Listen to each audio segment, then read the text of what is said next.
Si tu es une femme ambitieuse, forte, mais qui s'est toujours cachée derrière ce masque de force, qui cache en réalité une blessure de vulnérabilité, peut-être un manque d'estime de toi, peut-être que tu ne t'en sens pas toujours à la hauteur ou toujours confiante, mais que les autres pensent que tu es forte, compétente, et tu fais tout pour le montrer. Tu es quelqu'un de déterminé qui a envie d'être à la hauteur, qui avance, qui travaille dans ce sens, que tu sois cadre, manager, entrepreneur, tu as peut-être des responsabilités. Mais derrière ça, il y a beaucoup de stress, il y a beaucoup de sensibilité, une vulnérabilité à fleur de peau que tu camoufles. Alors si tu te sens fatigué de porter ce masque qui t'épuise et que tu sens qu'il y a un désalignement au fond de toi profond qui te frustre, que tu aspires à autre chose, à une vie peut-être plus simple, plus légère, où tu te sentirais libre d'être toi-même en toute simplicité et en toute légèreté. Alors regarde cette vidéo jusqu'au bout parce que c'était moi il y a quelques années et j'ai complètement radicalement transformé ma vie et je vais t'expliquer comment. Déjà pour commencer, j'étais une petite fille qui était très timide et au cours de l'adolescence, je me suis forgé un peu cette carapace de fille confiante, déterminée, même si au fond, en fait, j'avais l'impression d'être nulle, d'être pas du tout la fille, cool, d'être inintéressante. En fait, je m'aimais pas quelque part. Il y avait vraiment une profonde faille d'estime de soi. Mais j'ai tout fait pour le cacher parce que c'était comme une forme de honte, en fait, que, il fallait que je sois aimée, accueillie, acceptée par les autres et c'est comme ça que j'ai trouvé mon moyen de défense. Donc j'ai tout fait pour devenir compétente, devenir cool en fait à ma manière et j'ai fait des projets, et en réalité, j'avais des amis, j'étais bien entourée, j'étais même, parfois admirée. On me trouvait forte, on me trouvait, rayonnante, j'avais des retours positifs, mais au fond de moi, je n'y croyais pas. Donc il y avait ce manque profond de confiance en moi. Arrivée à l'âge adulte, j'ai un métier qui à la base est un métier passion dans le design. Je travaille, pour construire ma carrière, j'accède à des postes à responsabilité, je touche un bon salaire, je suis, heu, extérieurement, j'ai tout ce qu'il faut pour, être heureuse et d'ailleurs je le suis, quand même, je m'estime heureuse à ce moment-là. Mon couple tient la route, je suis avec quelqu'un de bien, pendant des années, on est très heureux ensemble. J'ai beaucoup d'amis, je pars en vacances, j'ai des loisirs. En fait, tout a l'air parfait. J'ai toutes les raisons d'être heureuse et globalement, je m'estime heureuse. Jusqu'à ce que, au bout d'un moment, la machine s'enraye. Mon couple n'avance plus. Je me rends compte que nous n'avons pas les mêmes valeurs. Je me retrouve frustrée à vouloir changer mon conjoint. Mon travail également me frustre, il y a des choses qui ne me conviennent plus. Bref, ma vie finalement ne me correspond plus tant que ça, alors que je ne me trouve pas de raison d'être malheureuse, je lutte à certains niveaux de ma vie. Et je me rends compte que je ne suis pas complètement 100% épanouie. Jusqu'au jour où je me rends compte que je vais devoir me séparer de mon conjoint, que mes projets de vie ne sont pas les mêmes et que je décide de le quitter. Et ça a été une longue réflexion, ça m'a mis du temps pour accepter ça et surpasser la peur, en fait, de me retrouver toute seule à 30 ans, avec l'horloge biologique et ce que beaucoup de femmes connaissent. Malgré tout, je finis par avoir le courage de le quitter et ça a été une des meilleures choses que j'ai faites, un des meilleurs choix que j'ai fait dans ma vie puisque c'est une démarche qui m'a permis d'accéder à la vie que j'ai aujourd'hui, avec laquelle je suis mais totalement alignée, complètement épanouie.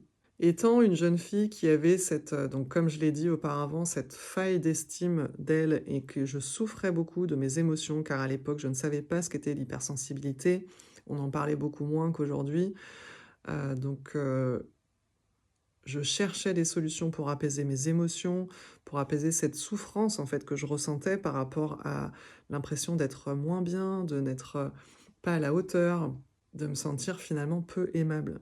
J'ai fait des thérapies, j'ai fait du développement personnel, j'ai beaucoup cherché et même si cette, faille s'est quand même estompée avec les expériences et les retours positifs que j'avais et les amis, les histoires d'amour, qui venaient me montrer que j'étais aimable finalement, il y a vraiment une approche qui a radicalement transformé ma vie et qui m'a complètement réconciliée avec moi-même et qui m'a permis de créer la vie 100% alignée que je vis aujourd'hui. Et c'est cette approche que je partage aujourd'hui dans mes accompagnements pour permettre à des femmes qui se reconnaissent dans ces difficultés ou ce parcours de se reconnecter profondément à elle-même pour non seulement être en paix avec elle-même, mais aussi créer la vie qu'elle désire vraiment profondément, dans laquelle elle se sente complètement épanouie. Et étant quelqu'un de très rationnel à la base, j'avais besoin de preuves, j'avais besoin d'éléments, concrets, peut-être scientifiques, et en même temps, il y avait vraiment une partie de moi qui était appelée par le monde de l'énergétique, le monde de l'invisible, ou des choses qui sont, pas forcément expliquées par les sciences, ou en tout cas, quand on ne s'y connaît pas, on pense que c'est un peu, wou-wou, que c'est pas scientifique, et que ça manque de sérieux. Et ce que j'ai découvert justement dans mes recherches, c'est qu'en fait, il y a, une science, il y a des courants scientifiques qui valident, certaines pratiques énergétiques, et c'est là où j'ai trouvé ce que j'avais toujours cherché. Des pratiques et des méthodes qui sont basées et validées sur les neurosciences, et qui pourtant sont des pratiques énergétiques. Sont des pratiques qui vont utiliser le pouvoir de la conscience, du subconscient, grâce à l'énergétique. Et c'est ces pratiques qui m'ont permis de transformer ma vie, de me transformer moi, de me libérer de mes blocages, d'apaiser mes blessures et de me réconcilier complètement avec qui je suis vraiment. Et c'est ça qui m'a permis de passer à l'action et de changer des choses en profondeur pour avoir la vie que je veux vraiment aujourd'hui. Et les résultats ont été vraiment fulgurants et impressionnants parce qu'il y a eu vraiment un déclic. Il y a eu un alignement puissant avec moi-même, moi avec un grand M, qui fait que là, tout s'est enchaîné. Ma vie s'est radicalement transformée en quelques mois, ça a été fulgurant. J'ai rencontré l'homme de ma vie, on s'est mariés, en tout cas, il m'a demandé en mariage, je suis tombée enceinte de mon premier enfant, notre premier enfant. On s'est mariés, j'ai changé de travail, on a eu un deuxième enfant, on a changé de région. Enfin, ça s'est enchaîné en fait, à chaque fois, mois après mois, les changements étaient fulgurants et toujours complètement alignés avec mes rêves profonds, avec la vie que j'avais envie de vivre, vraiment, qui m'épanouissait totalement. Et aujourd'hui, on vit dans la villa de nos rêves, une magnifique villa, avec piscine, dans une région, la région la plus ensoleillée de France. C'est ce qu'on voulait, en pleine nature, ce que j'aspirais. En fait, je me voyais pas, élever des enfants dans un autre environnement que celui-là, alors que j'aimais beaucoup Paris quand j'étais plus jeune. Mais ma vie s'est vraiment radicalement transformée pour, vraiment venir s'adapter à mes aspirations profondes. Et c'est ça la puissance de cet alignement, en utilisant le pouvoir du subconscient, en utilisant ces pratiques énergétiques, quantiques, qui m'ont amené là où je suis aujourd'hui.